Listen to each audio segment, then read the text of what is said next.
Hey friends, welcome back to Simply Home and Harvest. I'm Jen, and today we are getting our in-ground spring garden started. I am not planting as much this year. I've really thought this out. I hope that some of you that follow me for gardening content are not too disappointed, but there are some staples that we have planted over the years that we are not going to fool with this year. I'll tell you a little bit later why. So today we're getting started, and then we're gonna finish this up with a very simple dinner that I'm gonna show you as well, so stay tuned. All right, so you see behind me that I've already prepared the soil on this side. Let me back up and show you the whole garden. And of course we have a windy afternoon because that's the way it always is anytime I decide to record.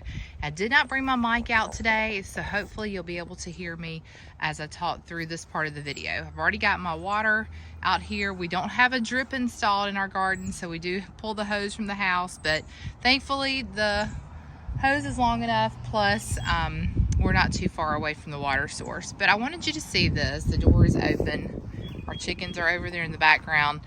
And I've given you the dimensions before on the garden, and I can't remember what they are. So if I do, I will pop that right here in the bottom so you'll know. But it's pretty proportionate.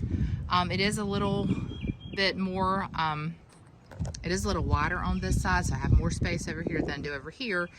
And that's actually a good thing because the soil is a lot better on this side.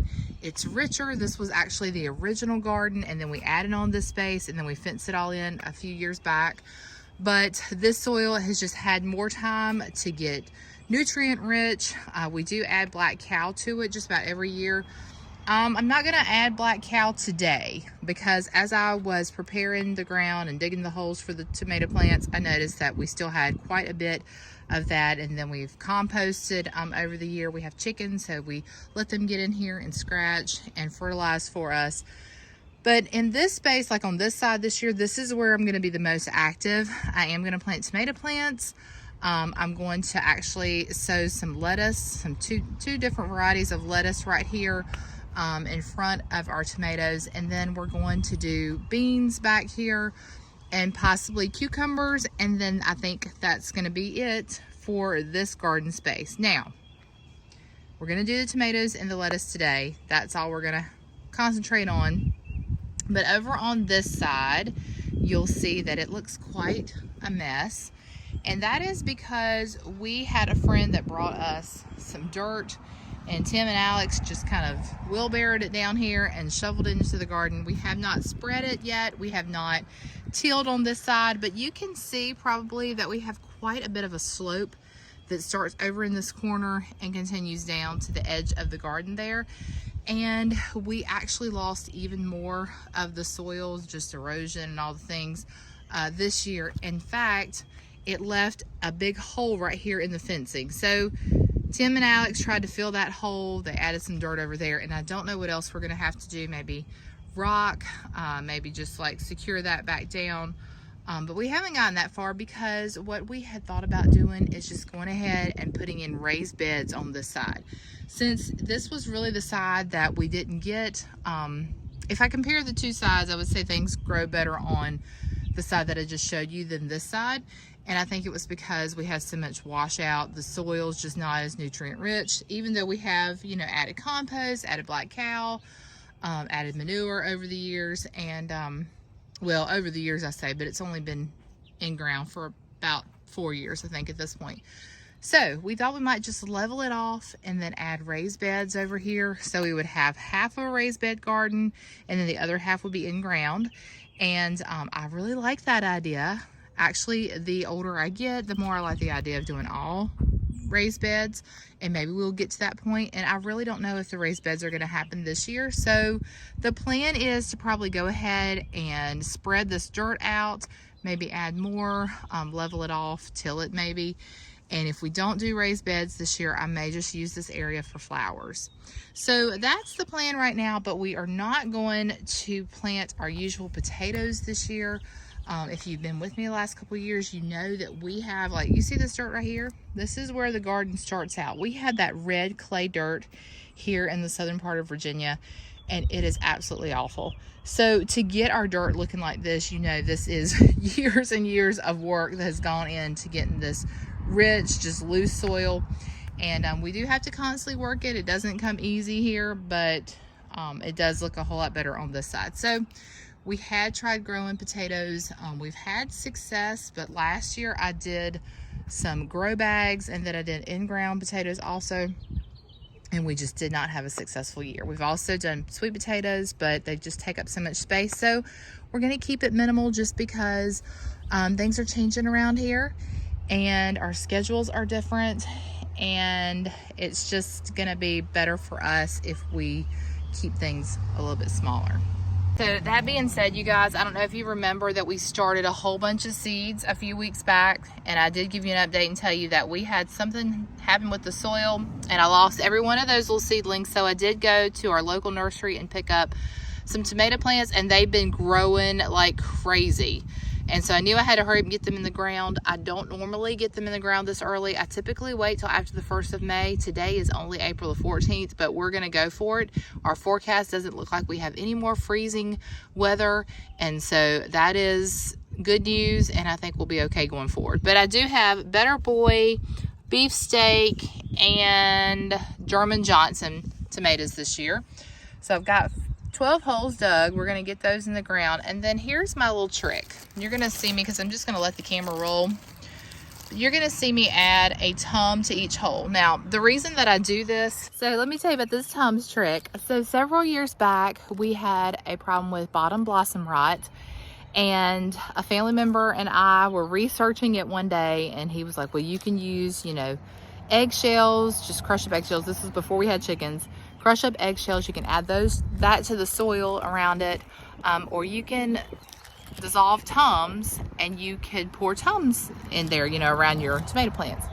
So I had also seen where you could actually plant tums, like a tum in each hole with your tomato, and that would take care of the problem and prevent it from happening. So the next several years, that's what I did, and I did not have any problem. And then last year I forgot to put tums in the hole, and guess what, y'all? Bottom blossom rot. So that's where the bottom of the tomato just starts to rot. The top looks great, but the bottom looks terrible. You turn it over and it's no good.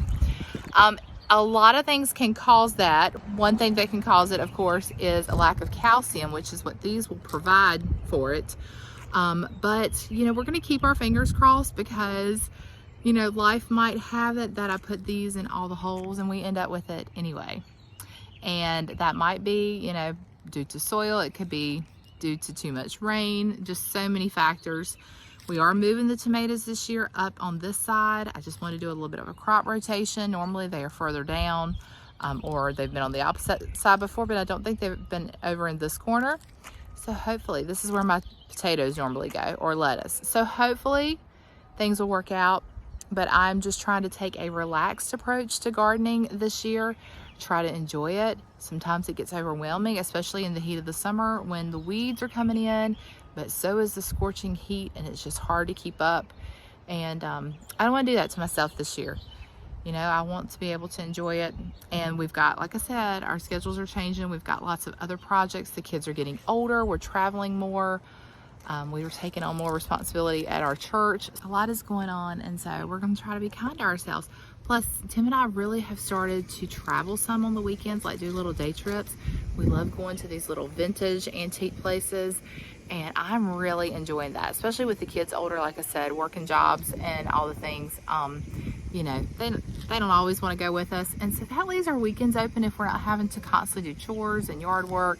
So I don't know, different kind of thought process, but we'll see. Still gardening, just not as hardcore. Here's a quick look at my audience today. It's an audience of 9. Oh no, there's the 9th one right there. They'll be observing today as we plant our tomatoes, and they're probably sad because they will not be allowed in the garden anymore after today. I don't want them to dig up everything. They're cute, but they're destructive.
backed up and stepped on that one. So I'm gonna see if I can get something to stake it up and hopefully we can save it.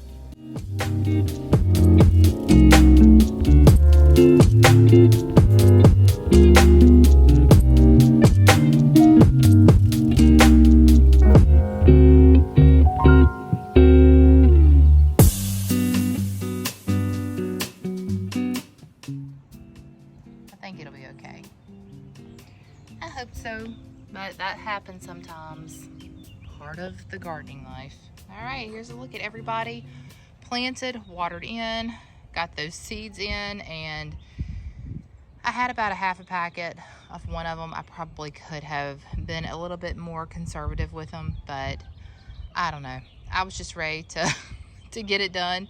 So you could do succession planting with the lettuce, which is what I might do with that leftover bit, which means that every 2 weeks you plant a little bit more, and that will keep your crop producing all through the season. I have had success with the cut and come again method, which is where you just cut the lettuce and then leave it in the ground and it will start producing new shoots and come back. So that is something that you can also do. Oh, I did, on the tomato plants, I did trim the bottom like 2 sets of leaves off, but because these were already so tall, that's why they look like they have so many leaves on them. So I really don't want anything to touch the ground. I don't want any of that green foliage to touch the ground, but it is happening because you want good airflow to the plant.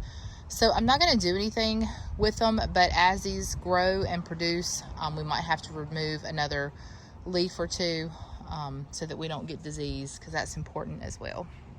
Did want to take a minute to show you the green stalk just to give you an update, but also to show you that we planted some romaine and some lettuce that was also in our window by the tomatoes, and it's probably ready, some of it, to be harvested.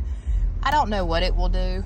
I've never bought lettuce already started, and I almost didn't this time, and I don't know really why I did, but I thought we would put it in here just because we have the space and see if it does anything.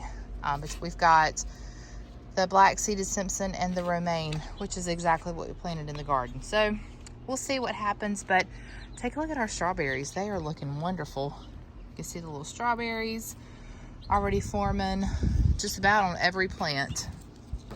So that's exciting, but that's a little look there at another project that I finished up today. All right, I'm now going to see if I can do anything with these shoes. I did not do all of this. Ella actually took these on a disaster response last week, and most of the red mud came from her, so we'll see if we can clean them at all. But I saw them by the door and knew that I couldn't really do any more damage to them, so I put them on for my gardening. So I'll let you know if we can get them clean. But now we probably need to go fix dinner. We're gonna get started on dinner, and tonight we are making hamburger noodle casserole. Here's a little look at the original recipe. However, we don't have all of these ingredients, so I'm going to be kind of adapting it to what we have. But first off, we have 12 ounces of Elvo macaroni going over here boiling. We've also got a pound of ground beef. Even though our recipe calls for 1.5 pounds, I only had a pound.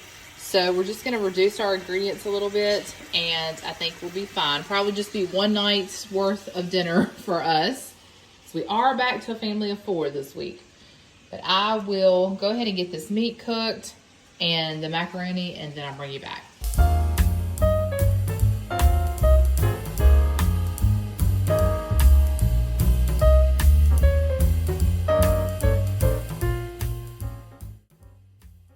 Like I said earlier, I will be adjusting this recipe some, so if you want the whole recipe, make sure you go back and screenshot the recipe that I posted there from the actual cookbook.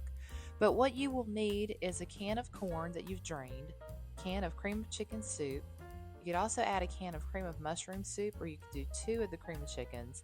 And then I'm adding a little bit of sour cream, and I'm also, if you don't have enough sour cream, or if you just want to use it as a substitute, you could use a plain Greek yogurt, and that way it gives you a little bit more healthy benefits there. You've got more protein. So that is an option if you don't want to use the sour cream. Then I'm just adding in some seasonings. Instead of the taco seasoning, I decided to do just the garlic and herb seasoning, some garlic powder, and some salt and pepper. And then you'll want to pour your hamburger noodle casserole into a 13 by 9 baking dish. Just smooth that out, top it with shredded cheese. Again, I used some leftover sharp cheddar cheese that we had, and then also some Monterey Jack cheese, but you can use whatever cheese you prefer. After this, you're going to bake it in your preheated 350-degree oven for about 20 to 25 minutes until that cheese has melted and your dish has heated through. You guys are going to love this. Not only is it simple, but it's delicious. And around here, we are 4 for 4 on it, which means all 4 of our family members enjoyed this casserole, and that is always a plus.